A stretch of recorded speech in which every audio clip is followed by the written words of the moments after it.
When Harry Met Sally, a photography podcast, would like to acknowledge the Wurundjeri people of the Kulin Nation, the traditional owners of the lands and waters in which we are recording this podcast on today. As people who work with artists seeking meaning and knowledge through storytelling, we recognise the first peoples of this nation have been doing so for over 60,000 years. We pay our respects to elders past, present and emerging across Australia. Always was, always will be Aboriginal land. And the When Harry Met Sally podcast would be nothing without our fabulous sponsors, would it, Harry? Absolutely. So first of all, we'd love to welcome a new sponsor on board for this year, which is the RACV. Thank you so much for being a wonderful sponsor, and we're really excited about having you on for Season 3. And we'd like to welcome back and thank Nikon Australia, who are always a part of supporting the creative industries in Australia. Ted's Cameras, thank you so much for joining us again. And A&L Artistic Framers, who are just fabulous people to work with. And last but not least, Col Arts. Thank you for the pod suites. This is our third year in here. We have added ferns and all sorts of wonderful things into the pod suite room this year. And it's without you, we wouldn't have a podcast really, would we? We certainly wouldn't, and we hope you enjoy the episode. Thanks, guys. Bye.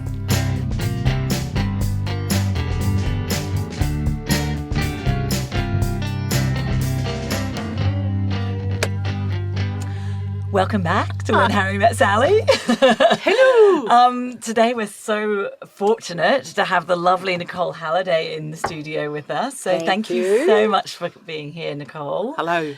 Hello. So Sally and Nicole, you know each other quite well, and we've just met Nicole, and I can't wait to ask you a whole lot of questions about your illustrious career.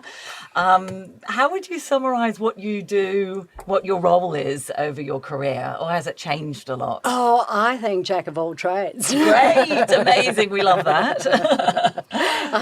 Unfashionably, I think it is, but, certainly there was a period where going through marketing, you really had to be able to put all your hats on. And probably spending that 10 years at Crown, and particularly during the COVID period, where, I was lucky to work through that period. Yeah. So staff, we were down to, I think, 6 in the main office in Melbourne. So just so we're clear, you were working with Crown Resorts during that period of time? Yes. Yep. In Melbourne? In Melbourne. Mm-hmm. And, people would ring in, they knew you were in the office, and you just would have to do everything from a mail run to whatever it was. So, it must have been quite amazing working at such a huge organisation, sort of before COVID, during COVID and after COVID, and seeing that change. The change and the transition, absolutely. Yeah. And I think, the start of my career, I was fortunate enough, I worked at Channel 7 for a little while before I actually started studying. And I worked for this great woman in the traffic department. And I was... Just can you explain what traffic is? So it's not car traffic. So it's not traffic. It's updates on the road. Slow and stop, girl. This is actually going to age me, but in those days we had, videos of the TV commercials, and we would actually schedule them. So it was all about scheduling, making sure the material was there. And, it was a real heart and soul of the, sort of television station. But, I was the youngest, and I was certainly not qualified. And the traffic was coming in to the studio and then out of the studio. That was where the word traffic came from. Yeah, it came from.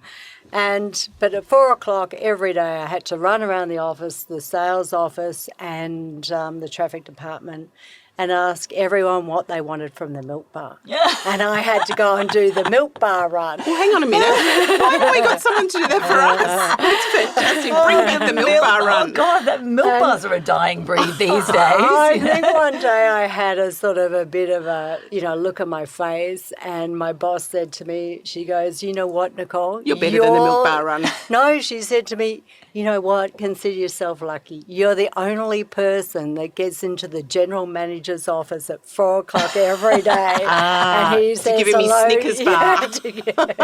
I still remember some of those orders. That's hilarious. Well, you talked about, I don't know if it's fashionable. You said, I'm not sure if it's fashionable. We have both heavily involved in education, and we've been talking to each other and to some of our guests about the fact that being multi-skilled is actually a really good thing, and wearing many hats. And there's not a lot of people that want to do that, but when you find people that do and can, it's hugely important. How important was it for you in your career? Because just here on the way down, you said, I started life out as a sculptor, and then I wrote it down, and then you've got a Master's in Art and Public Space, and then you went on to a Master's in Counselling. Yes, and it's like, graduated. Did you just not know who you were or what you wanted to do, or did you just enjoy studying, or what was going on? Well, or all of the above? I think probably all of the above, but, I actually, really believe in, continued learning. And so at any age, I think, it's great to,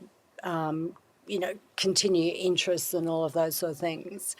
I think it's really hard for young people to know exactly what they want to do straight from school. And I think it's a shame that we have that sort of attitude, decide now what you want to do. Oh, absolutely. They can barely decide what they want for dinner, let alone their career. Yeah. I mean, and who isn't like that? Also, there's so many people that, if I had gone straight onto university, it would have been a completely wasted financial investment, because I wasn't up for studying then. I'm quite interested in studying now in my mid-40s. Well, you had 13 years at school, hadn't you? You just needed time out. Yeah. I wouldn't have invested properly, and I think it's this system that we've created where, kids study all their childhood and then they have to go straight into uni. I think it's crazy. And you still might know what you're interested in. Or, and what is out there in the great world. So I think the fact that you went into marketing but had studied counselling, it's probably the one thing that I would, if I was going back to study, would be to do that, because I feel so much of what we do is just listening and guiding and understanding people, and I've sort of learnt on the job how to do it and what's right, and I sort think of what's right. Management these days, managing people, I think actually that's where counselling really comes in, because, I think early career people really struggle going into some of the bigger organisations and they've had great expectations, so then making adjustments. And I think people managing big teams, I think it's really tricky these days. So I think actually having a little bit of human understanding certainly has been a benefit to me. And I think I'm definitely a better manager now than what I was, which particularly in the job at Crown, in the beginning, I really thought, and this was a really silly thought that I had. Go on, we love that silly. Working, 14 hours a day and every day and putting my heart and soul into it would impress my team and get them all on board, and they would just be inspired to do exactly the same thing. Yeah. Whereas I think my team was sitting back looking at me thinking, does she not have a life? What is wrong with Well, in this fact, woman? you did. You had children and you I did have a life. children, but I think it wasn't inspiring That's so at interesting. all. And, I is can so just interesting. see that was a major mistake, that, and I really, I wasn't thinking about them and understanding them and, other people's critical needs. But I guess what would also happen too would be that they'd go, Nicole will do it, she's always here. Yeah. Like, I can go home. So when did she'll you do do it. the counselling degree? So I started at part-time when I was at Crown. Oh, and right. So Yeah. before COVID?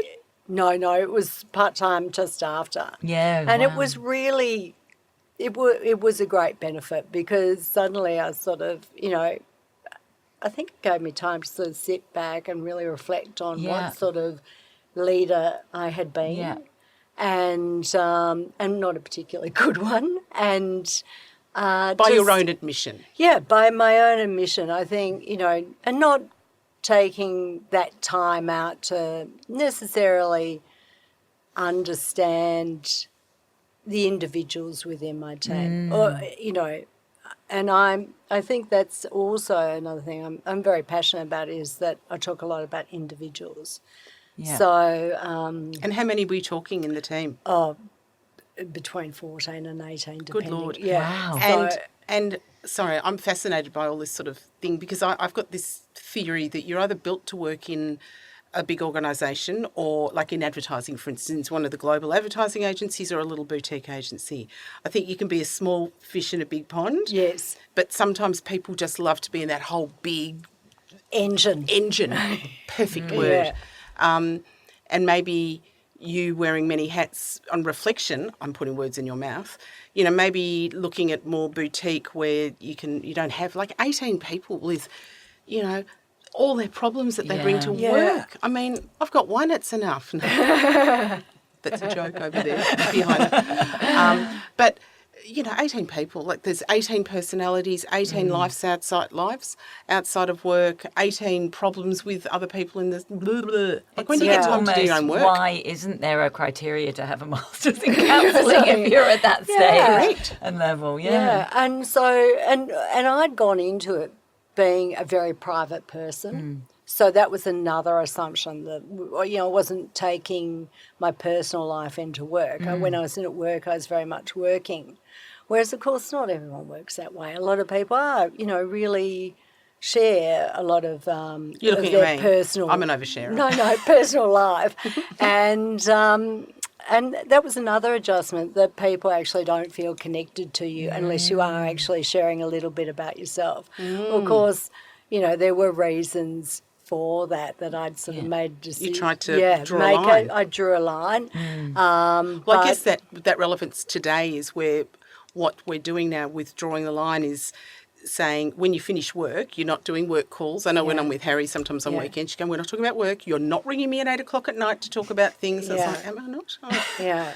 You know, but so, I'm getting better. I think you are. And I think that's really interesting from sort of this whole COVID working from home and working in the office. So I never really liked working at home because when I was working at home, all I could see around me was everything I should be doing with the home, all the housework, all that, you know, everyday stuff. And, you know, during the week when I was sitting at my laptop, and then on the weekend I'd see my laptop and I'd think, I should be doing all that stuff. Doing all that work stuff. Yeah.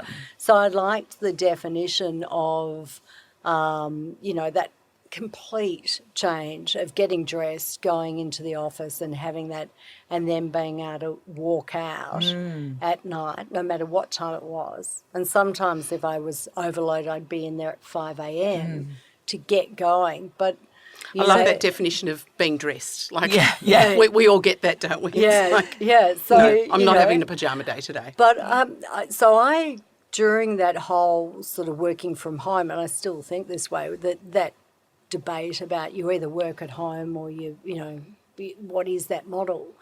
But I really think it's about flexibility, and that as individuals, we all have different requirements. We might be carers, we might have children, we might just want to go to a Pilates class at 4:30. So I really love the model of core hours. Yeah. And, you know, so if you're in the office between 10 and 3 and you do your 40 hours a week, no matter how it might be, you might stack it at the beginning of the week or start very early.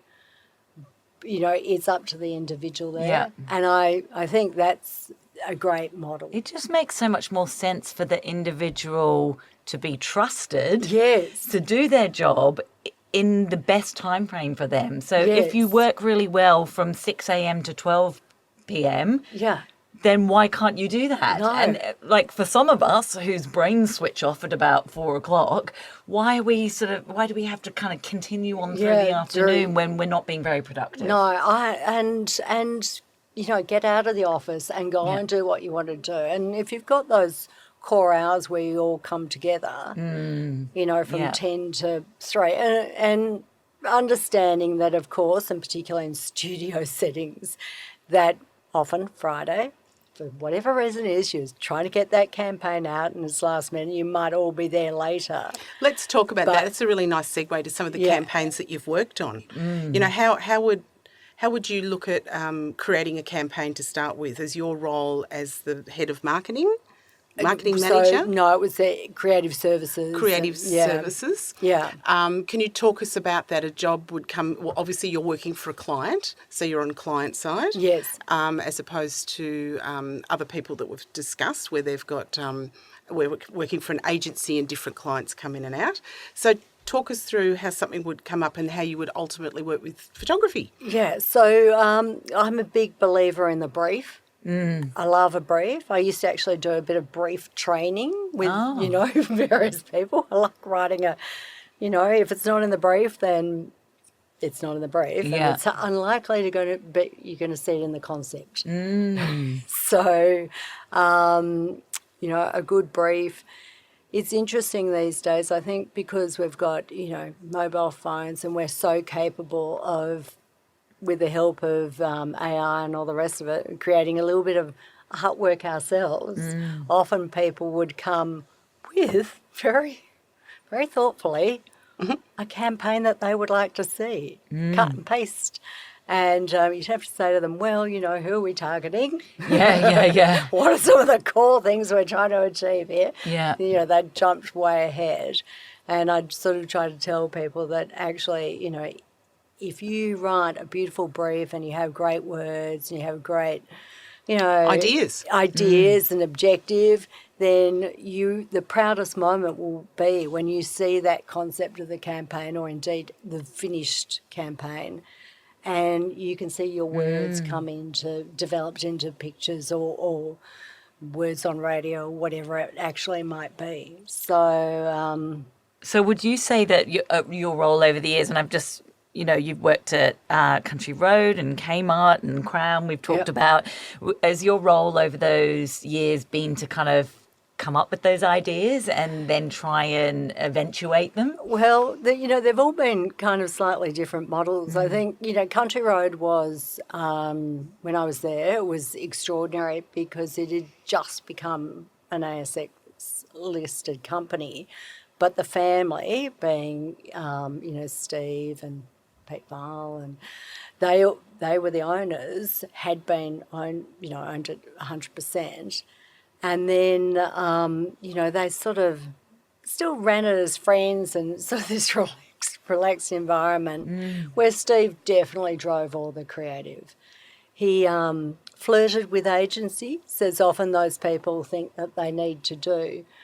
But when you're looking at things and developing, clothing, and you're 12 months, 24 months ahead, sometimes the agencies really can't keep up with all of that. And so he was definitely the, creative vision inside. And so kept it all in-house Yes. and then created his own team, Yes. designers So, and all sorts of stuff. As I worked I was in marketing then, but we did all the internal shoots and, we, in those days we were also doing it for America and we had homewares, so we were shooting all the time.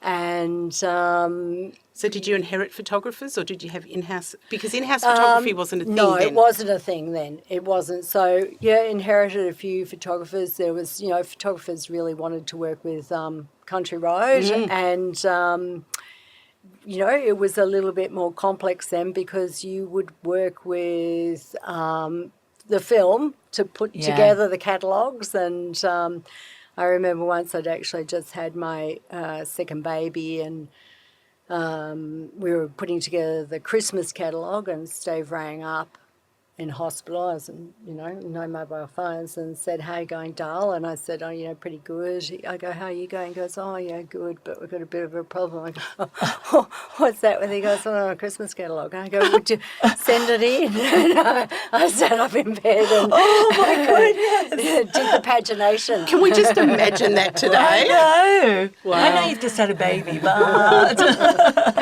So, but how much they must have trusted you. No, but you I know? think, but it was great, to be a part of those sort of campaigns and pull things together and, it was beautiful work and, a beautiful product. So would photographers come into Country Road in those days? Yeah, and present themselves. Yep. And what was it that you looked for? Well, I think, it was no mean feat, and not necessarily. I think the success of some campaigns is that they look like they have an enormous budget, but of course they don't. And, you've got people from head office working behind the scenes and, pulling together the outfit after outfit after outfit.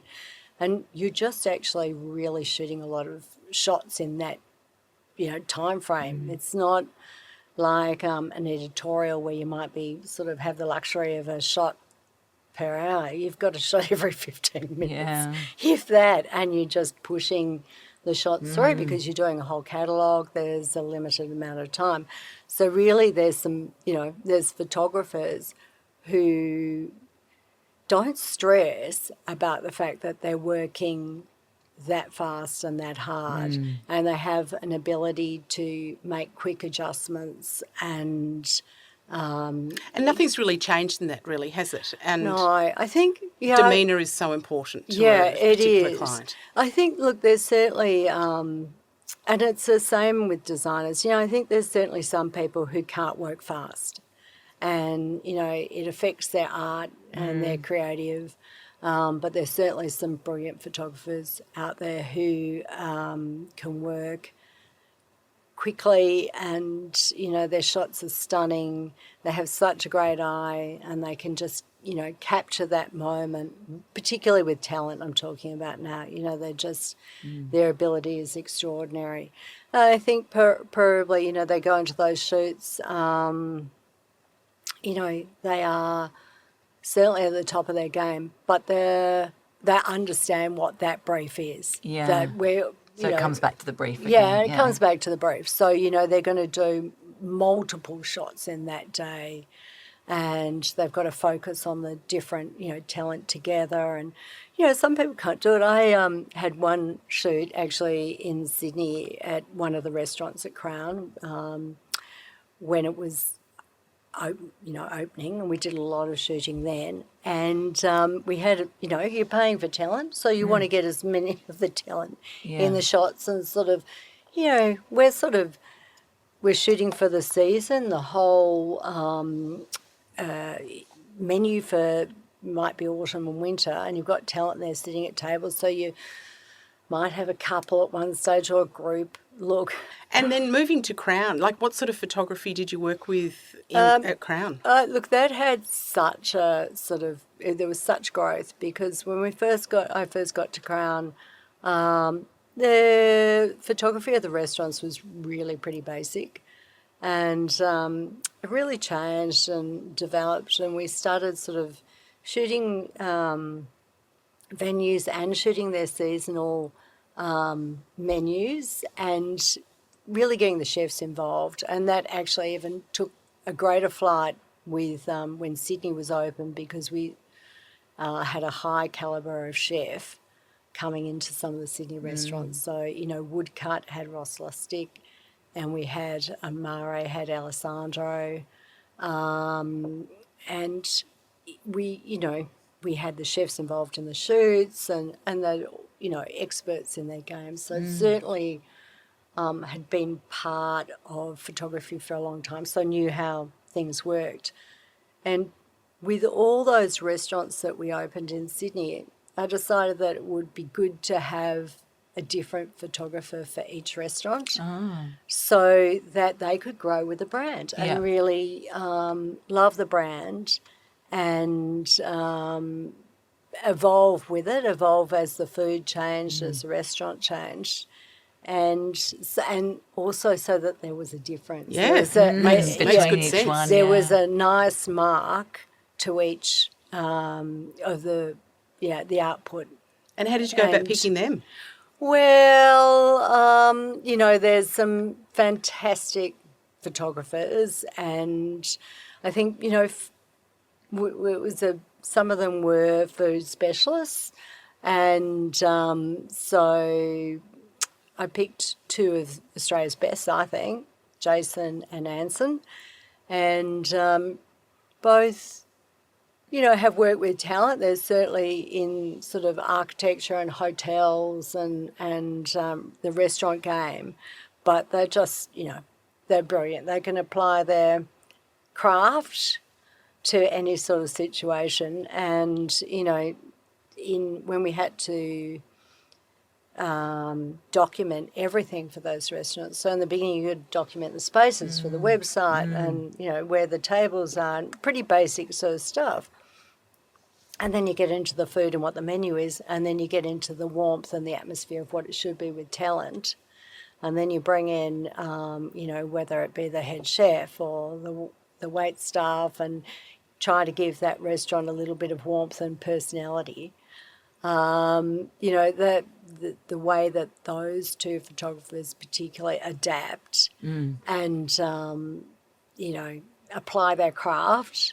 And manage the chef as well, because we all know how grumpy chefs can be. Well, yeah, how grumpy chefs can be. And often chefs have families. And not a life outside of work. No, but often they've decided that a family member is quite good at taking photos. But either taking photos or being in the shoots or, you know, helping in the shoots, which is helpful.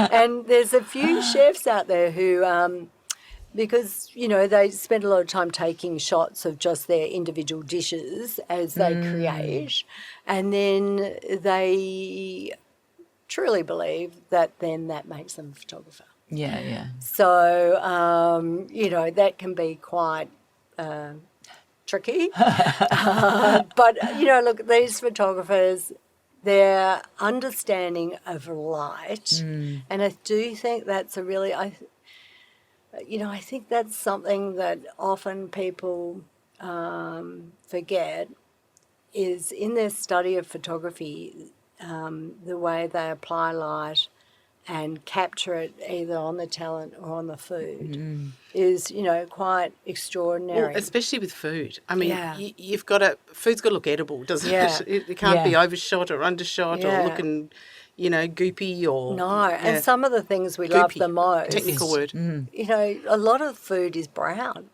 And Yeah. Like mushroom soup. Yeah, yeah. well, like steak and like, yeah. you know, like a schnitzel. Yeah. And, you You know, need to- like deep fried things that often come out brown. So actually giving those sort of clumps of brown make them as live and as yummy as we know that they will taste. Do you remember that great food photography which used to be in restaurants that was on a metro light, you know, lit from the back, and it would be the food on a... like a tartan background, and it'd be a Chinese restaurant, you know? Have you ever seen that? Oh, well, maybe I'm showing my age. I always quite enjoyed that. Yeah. What are they doing? Like, I can't look at this.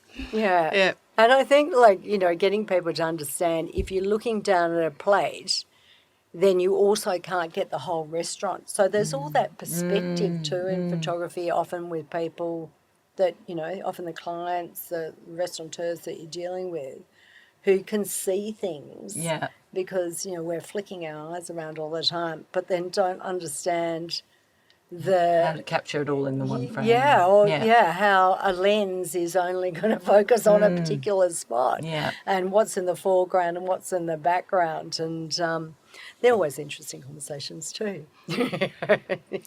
So you seem very ambitious or driven. You seem to have had quite an incredible career. Was that always something that was in you, do you think, from the beginning when you first kind of left school and went to study originally? Yeah, I think so, but I love work, you know, so, and I actually really like working hard. Yeah. Because for me, you know, once you're in there, the time goes quickly and you get stuck into something. It's a huge sense of achievement, isn't it? Yeah, we were talking about lists before, weren't we? And crossing off the list. And God, you I love that. feel really great about that.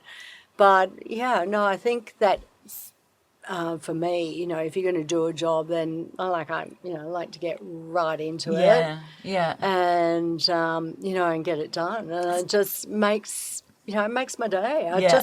I really do love it. Yeah, thrive off it. Yeah, thrive off it. So with some of these amazing places that you've worked, did you approach them? Did you did you kind of respond to call-outs for applications? No, I suppose it was all a little bit different, actually, and something we don't do so much anymore. Well, of course, you send it off an electronic CV, and, you sort of cross your fingers and hope you hear back. But I was fortunate to be in the time too where you could send a CV off, and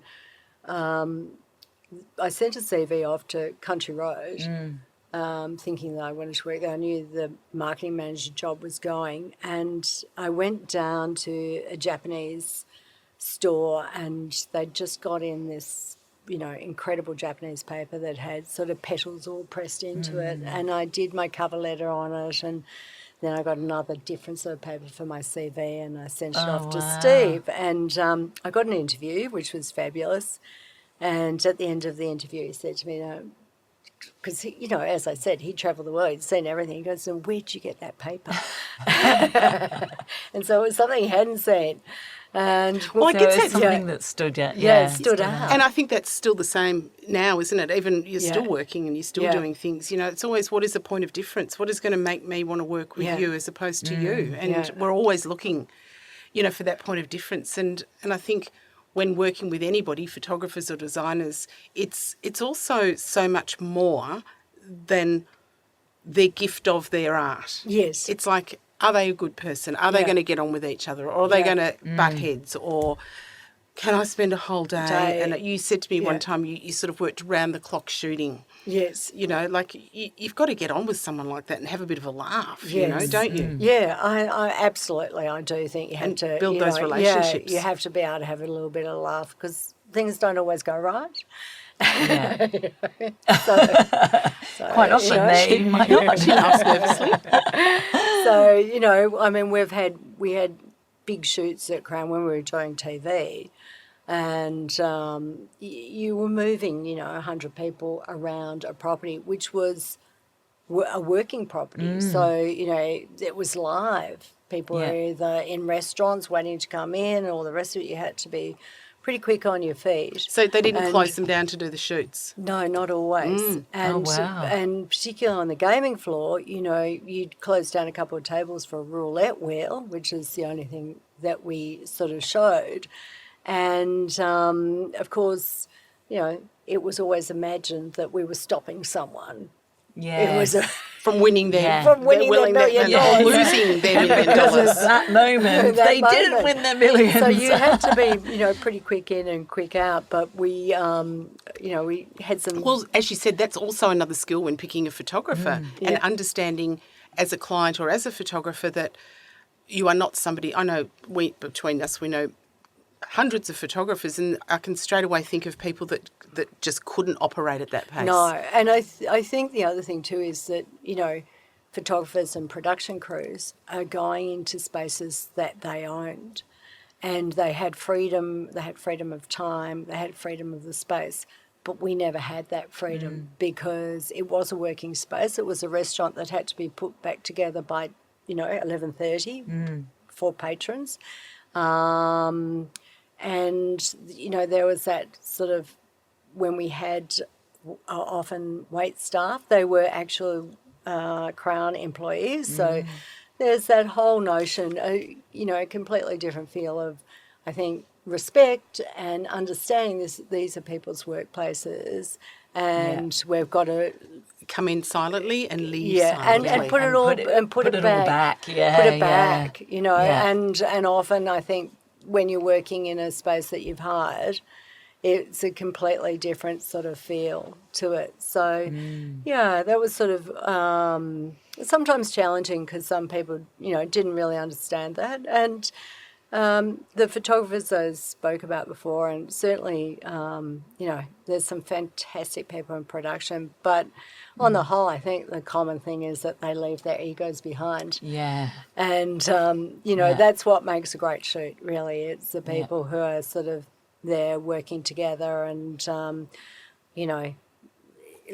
you could easily turn around and say, well, we're actually working with Anson Smartshay. He's got to be one of Australia's best photographers.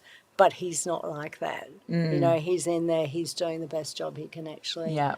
Can, a bit like Jason Lucas. So, you know, they're egoless people who are, you Part know, of the true, but true professionals too. You Yeah. know, they're fabulous people. They've got all their gear sorted Yeah. out, all of their equipment, you know. That's right. And Yeah. great assistants that are working with them and all the things that Yeah. you need to pull a fabulous team together. Yeah, and you know, I worked with Stevie from Cummins and Partners. We had an agency, and they did our big, for a lot of the time, TV production. And Stevie's the same. Like he was the head of production for Cummins, but you know, at the end of the day, it'd be Stevie and I putting a restaurant back together. Yeah. You know, Yeah. and you know, there's nothing he wouldn't do for a client. Like he's just, and you know, working again under extraordinary circumstances. So what we're getting from you is this role was very, very much about, whilst you were sort of there pulling it together, it was all about teamwork, and it was never just one person pulling their shoots together. No. And were the photographers at Crown, let's go to Crown, were they ever a part of the idea? Like you'd brief them and then because you became so close to them, could they go, well, look, I've got a better idea, rather than doing it on the table, let's do it on the floor, or I don't know why they'd do it on the floor, but on the ceiling.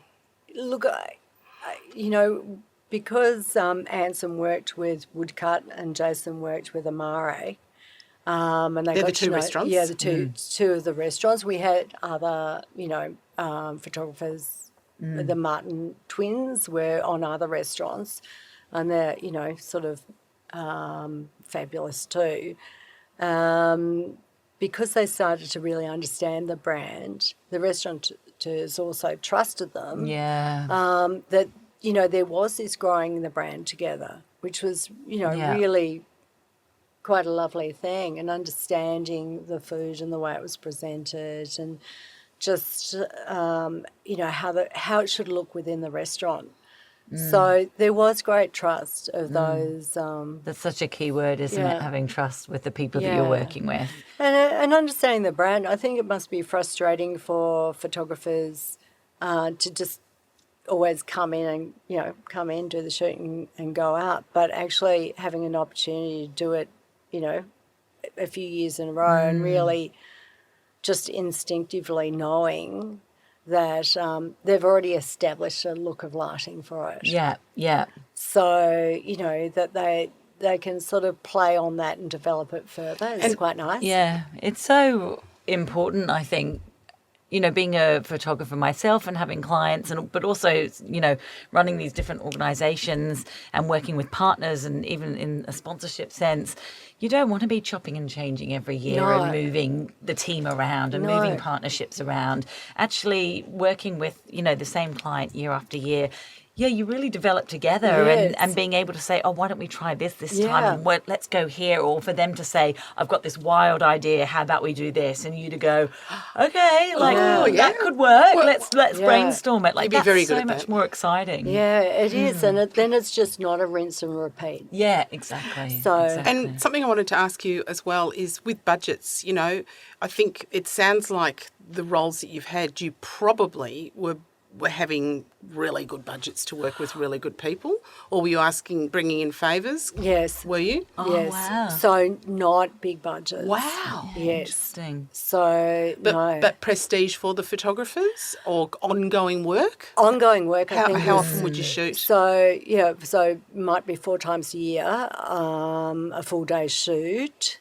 Yeah. And then there was other work that would, you know, obviously come their way too. So I think that's the thing too that we talk a lot about is it's balancing what's the right roles to take on. You know, we don't have a huge budget, but we're going to give you a lot of work throughout the year. Yes. Would you like to work with us? And that's a choice that photographers can make. Yes. Or we have a really, you know, I'm only going to work for this much money. Well, you're not going to be right for us. So do you want to be able to negotiate with photographers? So, yeah, I think so. And, you know, I think that certainly we never had huge budgets and they were tight. But, again, jack of all trades, you know, we'd be the runners on shoots and things like that. So we probably didn't over-index on the surrounds. You know, the photographer was a key person. And it comes back to picking that right photographer that gets that as well, that doesn't need to be surrounded by their own crew necessarily. Yes.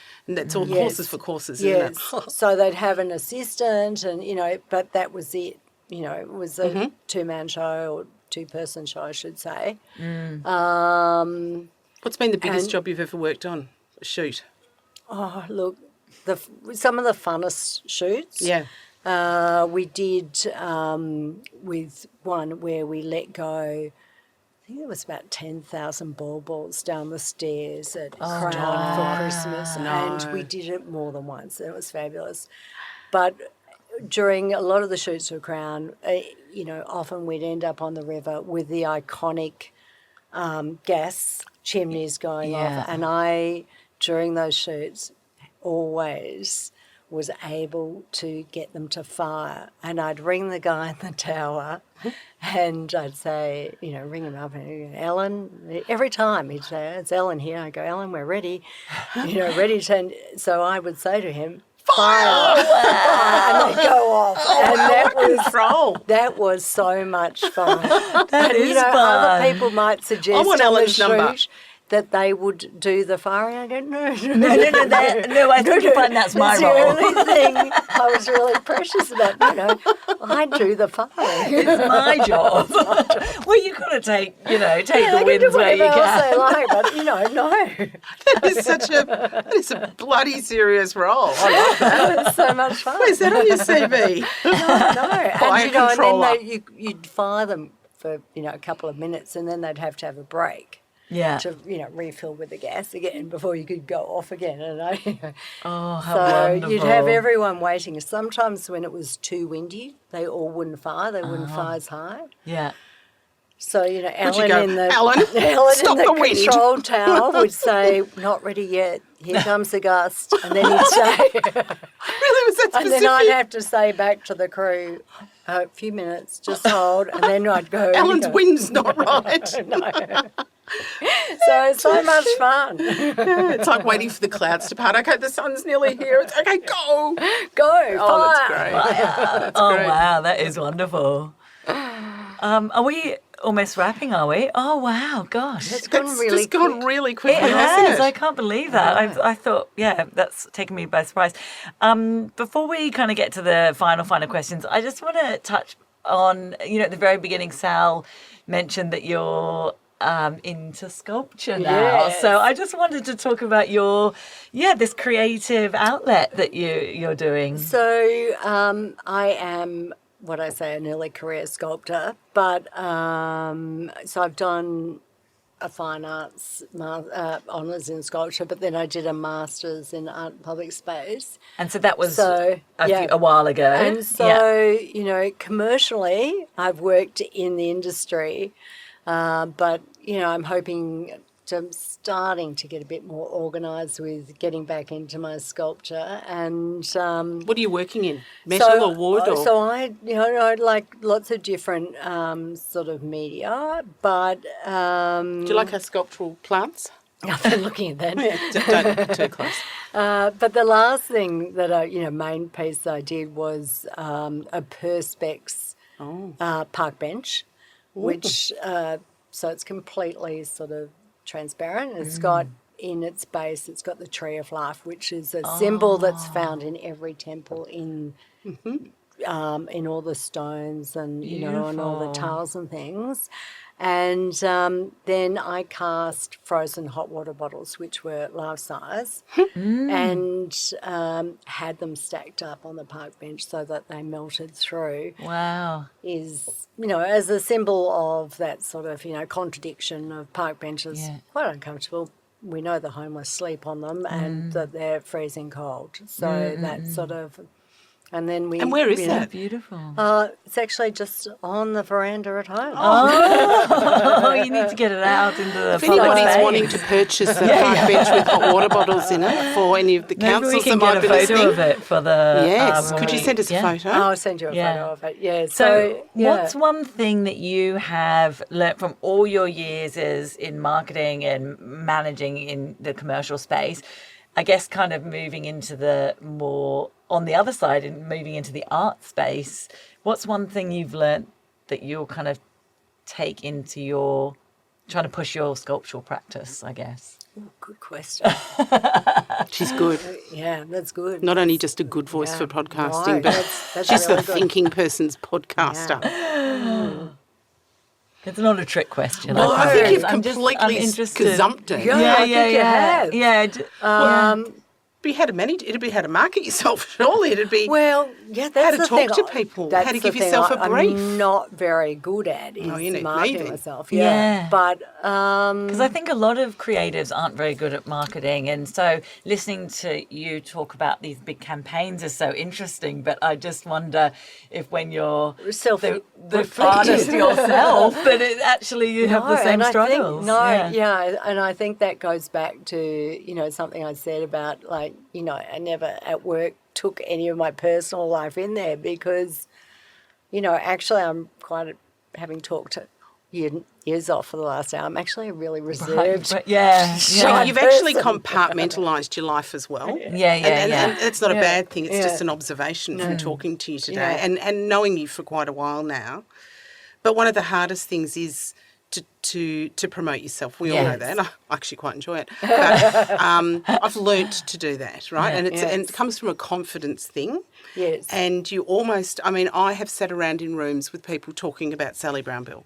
Yeah. Like I'm in a Seinfeld episode. Whereas you remove yourself from Nicole Haliday's sculptor and you just think, right, I've just got to get this out there. Yes. Yeah. This job done. And it's an interesting one. It was a bloody good question, Harriet. But and I think actually the key word to all of that is that word confidence. So confidence sort of comes up in our lives in all sorts of different ways, doesn't it? Because I've got such a vision of this thing. Yeah, so me too. I can't wait to see well. it. Better be a good photo too when you I'll send you a good photo.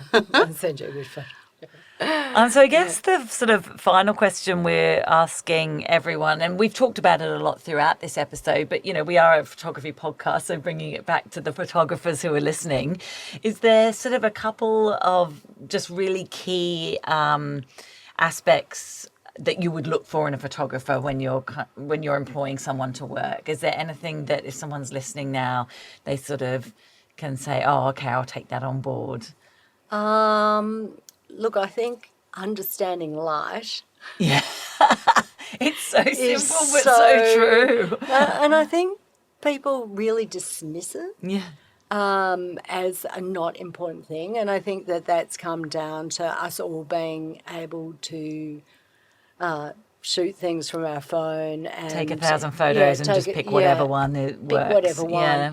But I actually think really having that great understanding of light and how it interacts with whatever you're actually capturing is so key and so important. And probably a little bit just back, on sculpture, but it's that understanding perspective too. Yeah. And I think if you've got an understanding of those two things, and less is more. Less is always more, isn't it? Yeah, interesting. And of course, in your position too, whilst your budgets aren't huge, there's still a lot of money riding on this. So you have to pick people that they're going to come Can through. deliver. That aren't trying to test it and work it out on the day. Yeah. And how important is personality in a photographer? I think when you're working on campaigns that are under pressure, you need to have someone who can cope with that. Certainly, I've had photographers fall apart because they haven't actually understood how quickly, we work in campaigns and, trying fall apart in the middle of the shoot? Well, trying to keep them up as food's banking up. Or running out of time, running out of light. Yeah, right. A daytime shoot turning into a nighttime shoot. Yeah, well, and sort of that's all part of the planning too, isn't it? Like the hardest day of a shoot is being organised before, isn't it? But if they're just struggling with, the speed at which you're working and they can't get it organised, I think that, that's pressure that none of us need. It's a really good point that while we asked that and why Harry just asked you that was because this podcast, so many photographers are out there and, it's been pretty tough in the industry for the last couple of years. Last year was particularly hard. Yes. And, I we're a great believer here at When Harry Met Sally that you can't second guess what other people want to see in your work, but you've got to put what you want in your work. But it's really lovely to hear from someone like you about employing photographers and what is important, because sometimes you're out there as a photographer sort of going, I don't know, I've done it this way and I've done it that way and I'm still not getting any jobs and I've met them. And so a lot of it's about, you know, networking and being in the right place at the right time and offering something exactly what it is that you're looking for. Yeah, and I think actually just generally marketing and others having a respect for the art and the trade of photography. And I do think that's gone a little bit because they can shoot their own thing. Everyone's a photographer. Accessibility. But they, you know, really understanding that learning of and how to create that, capture that perfect moment. And then that comes back to that skill and all the knowledge that they actually have. Well, thank you so much for your insights. Thank you so much, Nicole. It's been fascinating speaking to you. So interesting, such an interesting perspective. Thank you so much for coming on board. Thank you for coming in. Thank you for coming in, and we'll look forward to getting that picture and any other work that you've got too. Because all right. we would love to be able to show that. Fantastic. Well, thank you very much, and Harry, we'll see you later. See you next time. Bye. Bye. We just want to thank all our fabulous crew that are working with us on Season 3 of When Harry Met Sally. Shaquille Raymond, back for Season 3. Couldn't do this without you. God love him. I'm glad he keeps coming back. Ezra Williams, who's just started with us this year, who is working with us on filming, videoing, social media and all other things fabulous. And a huge thank you to Ash Wilson, who will be working alongside Ezra, editing all of the videos for YouTube. Thanks, Ash. And Martin Stevens, Sally's wonderful husband, and also music extraordinaire, who's done our intros and outros for 3 seasons now. Thank you so much, Martin. Yay, Martin. And for those of you that are watching on YouTube, Ash Peters, we'd like to say thank you for supplying the artwork to put in the pod suite. It's made a huge difference. Thanks, guys. Thanks so much for listening. See you next week. Bye.